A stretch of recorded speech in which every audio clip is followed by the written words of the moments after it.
introduce my colleague John Patterson, who's done an amazing job with Home Citadel. They've got 4 practices, which got outstanding, you see. And he's going to share with us his experiences of working in one of the most deprived areas across Greater Manchester, areas where patients and the public couldn't even access GP services, and he was able to show how he can deliver fantastic services with what appears to be almost. Wow. Okay. Hi everyone. Thank you for staying. We are the Keeny Beanies here on a Tuesday evening. I'm going to show you some pictures and be super quick because I have 4 children and it's half term.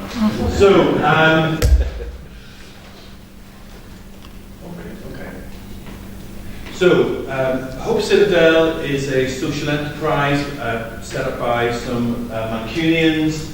We have 6 practices at the moment. I'm the medical director. We don't really like talking about ourselves. In fact, it's a personal favour to Amir. I suppose what's made us start talking about ourselves is that we're just very grateful for the support that we've received from some of you in this room, and if we can share some learning and make your life a bit easier, it would have been worth hanging on. Okay, so I can't do much about my diction, but I can do something about my volume. Can everybody hear me okay? If it's too Belfast, let me know. Right, so there's a story to tell, but not for tonight, about how these 6 community champions, volunteers, between them, they only have 3 years of medical school experience. They somehow got hold of a contract in Manchester. They were given a prefab hut without any patients, and 7 years later, built some amazing community resources, ended up with 27,000 patients, and as Amir said, we had our CQC inspection. We had the pain of 4 of them, and we ended up with 3 outstandings. I have to say that must be the first encouraging thing for you, the fact that we managed to do it. We did it in an area of deprivation. We did it despite a patient peri-arresting on the day of the inspection. We did it despite one patient I wanted to go to Spain for the week, not going to Spain, and instead grabbing the inspector with the clipboard and saying, "I want to tell you everything about these guys and how bad they are." And despite that, we still passed, and we still got some outstandings. When I say we, it's important that you hear the word we. I'm obviously the one with the loud voice, but this is the talent. I'm genuinely 7 years into this. On a weekly interval, I'm astonished by the compassion and care of my colleagues, as I think I would probably be if I came and worked with you and your compassion and care. We do our best to employ local people. These are some of our doctors here. At the moment we have about 28 doctors, although we, like you, struggle to recruit. We are open for jobs, if everybody wants to see me afterwards. I think it's been very exciting to be led by a medical student who then qualified. Dr. Laura Neilson is here in the room, and none of you ought to offer her a job after this talk. And we do get asked to speak, and I'm just fed up of speaking and being about innovation, because actually there's a real crisis going on, and there's a real context that you already know about. Some of you may have been too busy to read the Lancet paper recently that says that our workload has gone up by 16%. I'm sorry John's gone now, but our workload's gone up by 16%, and what we all know is that we have a real crisis in GP recruitment. I don't know if you enter your social media. There was a GP from Buckinghamshire who was on the Facebook the other day complaining that where he used to have 300 applicants, he had 3 applicants. One of those applicants drove a forklift truck and just fancied he could have a go. And one of the other applicants, halfway through the CV, they realised that actually because she was emphasising her cooking and cleaning and putting up with grumpy men, that she was in fact applying to be the partner of a GP and not a GP partner. So they only had 1 doctor apply for the job. Does that sound familiar? The best bit about that thread is about 5 of the conversations down, so there's a GP who goes, "Do you have her details?" So we can only hope. And the thing is, it's not my job to fix this, it's my job to respond to this. And all I know about responding to a crisis is that it forces us to go back to our core values and to our compass points. And I have to say that we have embraced CQC because it allowed us to transform or transfer those core values into processes and into habits that basically has allowed us to keep our nose above the rising waterland, the waterland. So, I don't know if you've heard of William Martin. He's an amazing Californian poet, and this is his poem, "Do not ask your children to strive for extraordinary lives." And I suppose the thing about being invited to stand here because we managed to get outstanding is that it's actually not about the outstanding bit, it's about the ordinary bit. And in fact, I don't want people to talk about the choir if they don't know about how we deal with blood pressure. There's no point, people shouldn't be interested in the fact that some of our patients grow vegetables if our diabetic patients' feet are falling off. And we decided quite early on that actually it was about the ordinary. It was about getting the ordinary stuff right, the small details right, getting the processes and the habits right, and we'll just let the extraordinary take care of itself. I can't give you a time machine, but we started preparing for CQC 2 years before our first inspection. We took as many of the staff away as we could. So this is the how-to bit that we've been asked to share with you. So we started preparing 2 years before the inspection. We took most of the staff away for an afternoon. We divvied out the various parts of the inspection to other members of staff and asked them to learn about it and present it. We made a little booklet which might be available for a fee. We made sure that our colleagues read the booklet. And the next thing we read was that we read CQC inspections. So I must have read 20, 30 CQC inspection reports. And actually, this is an open book exam. So we know what the questions are going to be. And we know if we don't get the ordinary things like the fridge and the mandatory training and the background checks of our staff, we'll never get a chance to talk about our extraordinary work. It's also an open book exam because we get to send off a submission, and I really encourage you to spend some time on that submission. You also get to do a presentation which is going to be quite fun. Who wants to listen to the good stuff that we do? So at least, I don't know if the inspectors are up for it, certainly the inspectors who came to see us, took their cups of tea and allowed us to tell them what we thought was going well. And so, you just have to pretend it fits the screen. We decided, it became very clear to us early on that the important things were to get the culture right and to get our processes right. And of course, I think a culture is just a sum of your actions and your habits and also your character. So whenever we recruit, if anyone turns up, he's not just looking to marry me, they leave quite quickly. We try and recruit on character, because everything else is teachable. And so we try and recruit on character, and we put a lot of effort into our culture. And actually, I think leadership is how you celebrate and promote culture, and the culture that you want inside of a practice. And so our tone is unrelenting kindness. We do not give up. But it's kind. You have to be. We need more openness in our work. We need more grace. And we need to value fixing people and fixing things. The Japanese have got an art form where they celebrate the beauty of something that is fixed well and say that it can be better because of the process. I'm fairly fixed. No, not fixed. I've been through this process. Many of our staff have found that our culture allows them to mess up, but to find a way back. And obviously prevention is great, but when in a time of crisis, how often do we get to do prevention? I mean, that's when we try and build community, that's how we try and keep people well, but continually in medicine we find ourselves having to react. So I just want to very quickly talk about our processes that have come out of this. And it's the processes themselves that become the habits that make the culture. Because we are all a bit overwhelmed, I think primary care, we've got really good over the years at reacting to crises, at reacting to deadlines. And I suppose if you want to sum up our approach to the process, we just try and create lots of little small deadlines and lots of small crises that come up every month and every week so that we don't have to cope with the bigger ones. If you, some people have taken notes. I saw 2 people taking notes. If you write down anything from tonight, I would really like to write down these words: focused secondary prevention in primary care is the fastest way to reduce health inequalities. And therefore, even though none of us are big fans of QoF, I'm a really big fan of long-term care management. I'm a really big fan of keeping lists and working those lists and sweating the asset of what we know about our communities. And it's a bit of a bugbear of mine, but if you do read about books that are there in The Guardian or on the TV and all that other stuff, they want to talk about the choir, but what I want to talk about is our clinical outcomes. And over the last 7 years, and it probably isn't going to happen for the next couple of years, because we're taking on some other practices, but up until now, we've been on a streak of continually improving clinical outcomes as measured by QoF. We've increased our prevalence, but we've decreased our exceptioning.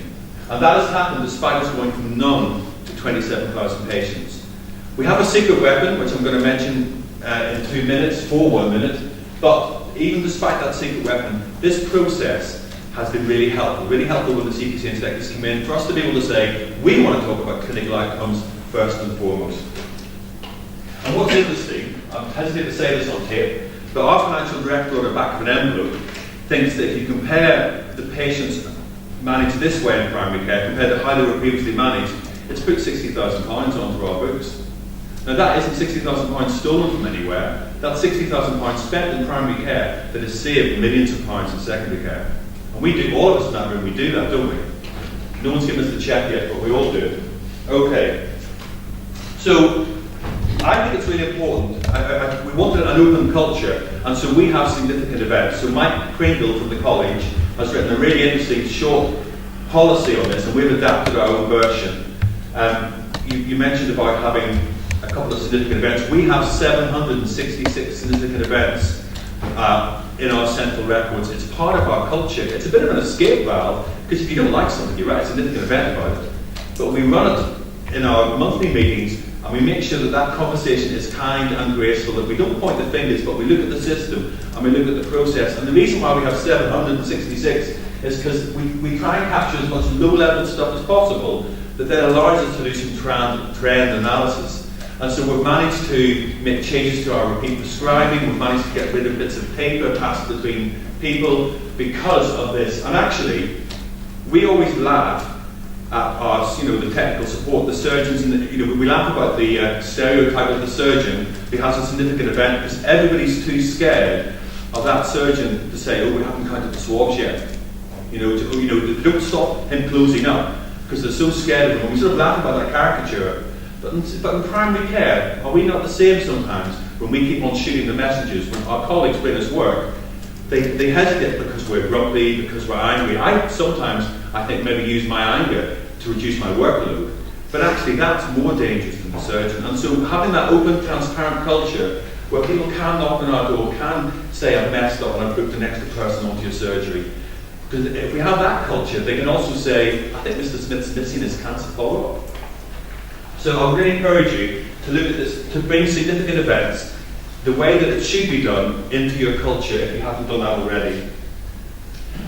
We also are really keen on developing ourselves and our colleagues. And so this is a grid that we run about regular internal appraisals. So we watch each other's videos amongst our colleagues. We do role play, I'm sorry to say, but that's how do you know somebody knows something? How do you know somebody can handle safeguarding unless you walk in and you role play that with them?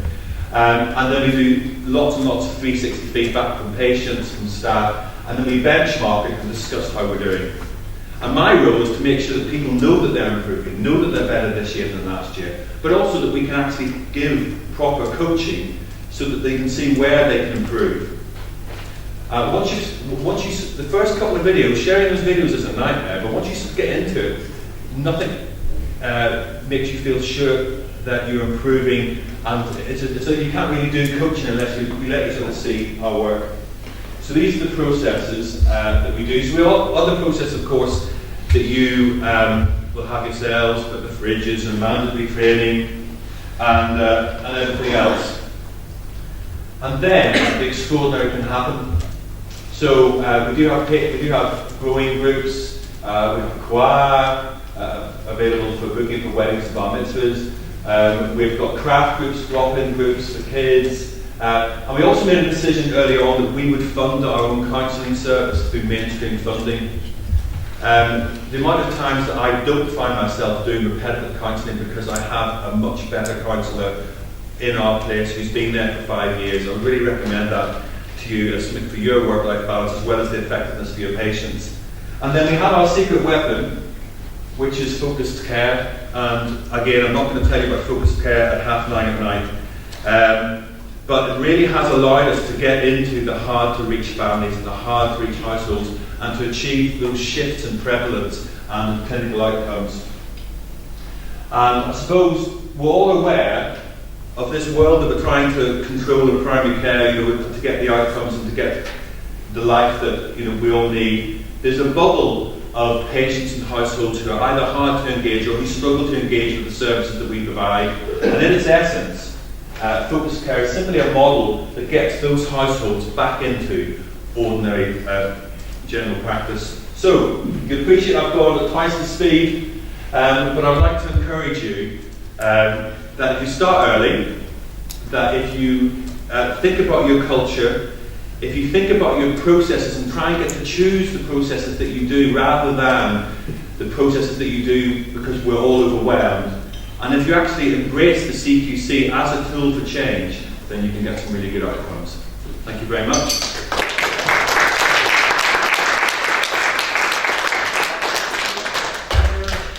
Laura, do you want to come to the front as well? In fact, since you're here, why don't you address the audience as well? Because it was you who started it all. Do you want to just give us a couple of minutes? Why? Right, so basically I was living in Fitton Hill, which is up the road from here actually, and it was very poor hours in there because my husband was working there, and there was no PCT practice there, so you got allocated a PCT land, and just realised quite quickly that the medicine I was learning at medical school was not the medicine my neighbours were seeing. A couple of things happened really. One of my neighbours fell over and broke her wrist because she's an alcoholic and went to A&E. She left A&E and then never went to practice clinic and never got it fixed. And my other neighbour had an older son with learning disabilities, and she had a stroke and just didn't get any follow-up. And I kind of realised that if she died, what on earth would happen to my other neighbour? So it was just quite obvious that, and everybody in our community knew that primary care wasn't very good. The kind of local rumours and stuff, well, everyone just gossiped, but nobody did anything sensible, nobody wrote letters. So just started a campaign whilst I was at medical school, really to just highlight the fact that this estate needed something. And amazingly, it was a once in a kind of generation opportunity really, where Darcy wrote his probably only brilliant paper surgeons written and said we need more primary care. And I persuaded the PCT at the time that there was money, it had to come to my estate, and looked a bit mad. And they said that they would put a GP practice in Fitton Hill, which was our first achievement.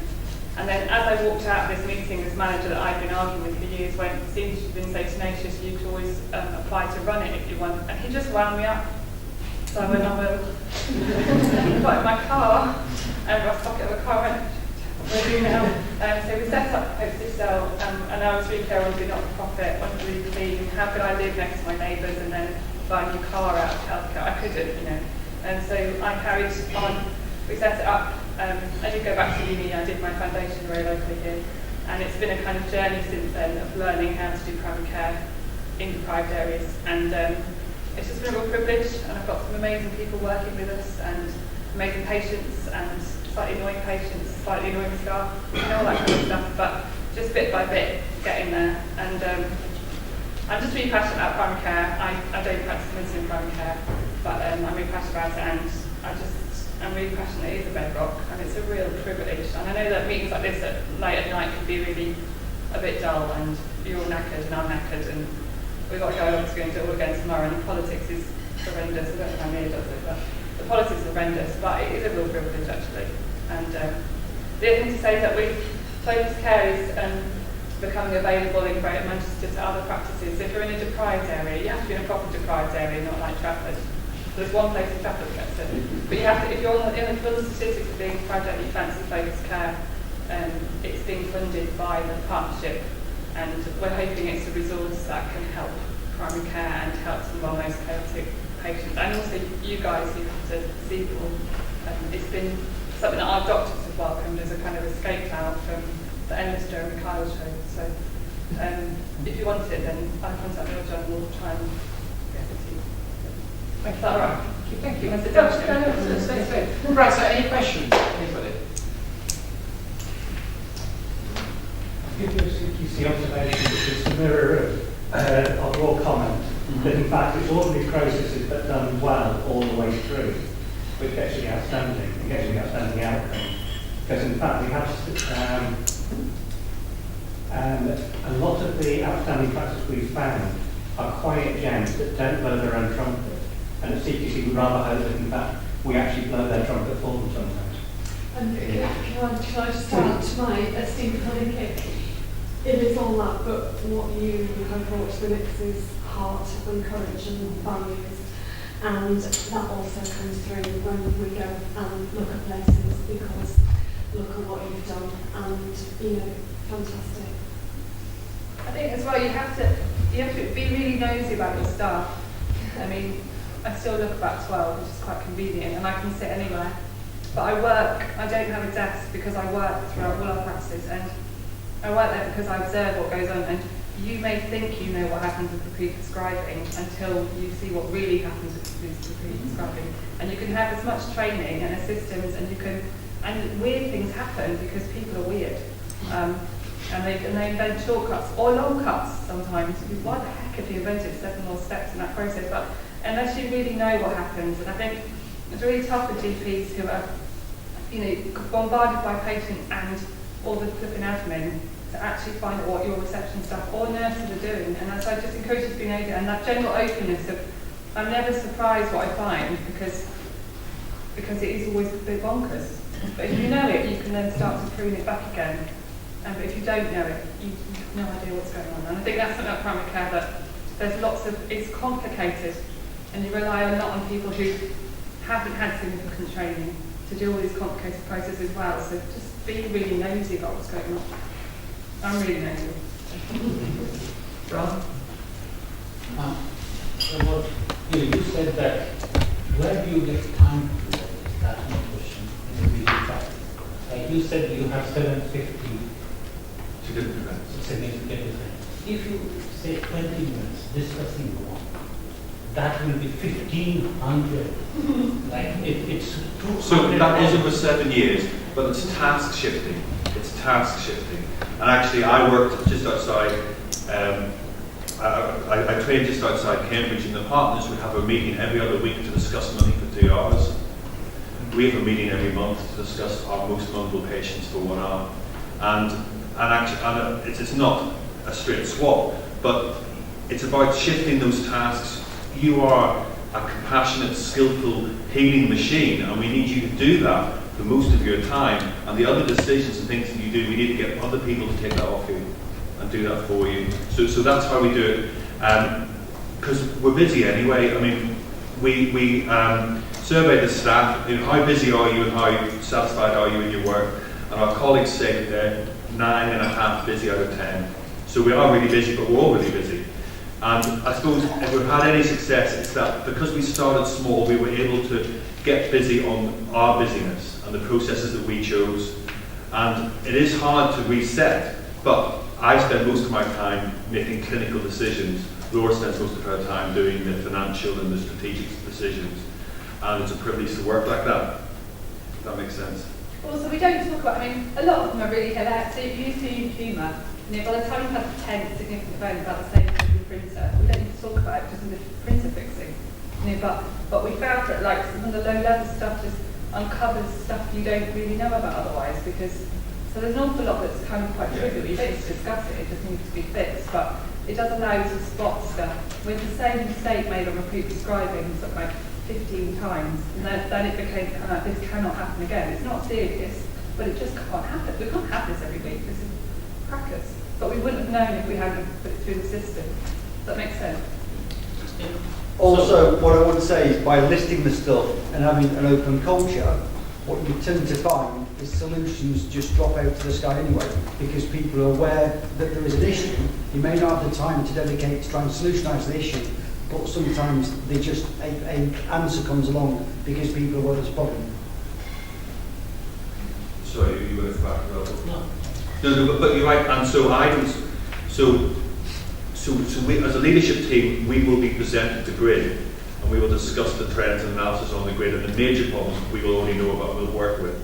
So it is, that 766 is I think 60 to 70% of the staff have filled out a significant event form now, and so everyone's doing a little bit more, but it is task shifting is all I can say in terms of how we cope with the workload. See, the other problem which I find is a staff. And if you are, saying to the staff, you are not doing right, correct, you are doing this, what's your rate? How many staff leave you in 6 months' time? Have you done that? So retention rate, what's your retention rate of the staff? If you are asked to them and picking up on a small thing.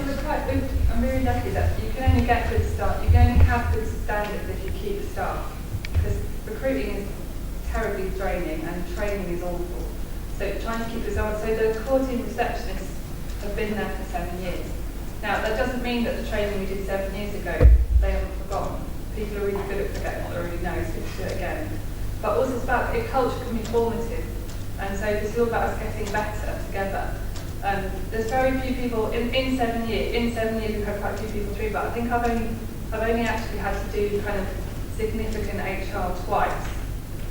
And it's awful, I hated it, but I had to do it. But most people are mouldable, and most people respond to prep. So you have to praise them as well, and not nitpick. And what you often find is that people nitpick over tipping things but forget the big stuff, or the speck and the plank and the eye thing. So you have to be as transparent with your doctors as you do with the reception stuff, because often you see that in primary care. The doctors act like complete numpties and stomp around and shout and bawl at everybody, and the receptionists get picked up for saying, putting the phone down a bit curtly. It's kind of, the culture is about trying to flatten it a bit, and we're all human, and it's hard work. And some days I'll make cracking mistakes. I put my hands up to mistakes I make a lot, because it sets a culture that you can. So I don't want to kind of over say, I'm really sorry I messed up, got my diary wrong, got the wrong place, at the wrong meeting, I haven't sent an email in time. Because it allows everyone else to be able to say that as well. And not to kind of find fun excuses. I think actually your key point was everything is handled with kindness and grace. It's a significant event if it's a statement of something wrong. It's a statement of something to look at, to learn from, to turn an experience into learning. And we're all doing this to improve the quality of the whole thing. It doesn't matter who it is who puts the report in. But I think if we didn't make time to do the appraisals, which take time, we would probably end up spending twice that time in a reaction HR. And so it is about the appraisals and the development and the tone of how you do it. Right, well, it's 10 to 10 and everyone's still here, so thank you very much for John for that. Thank you everybody for staying and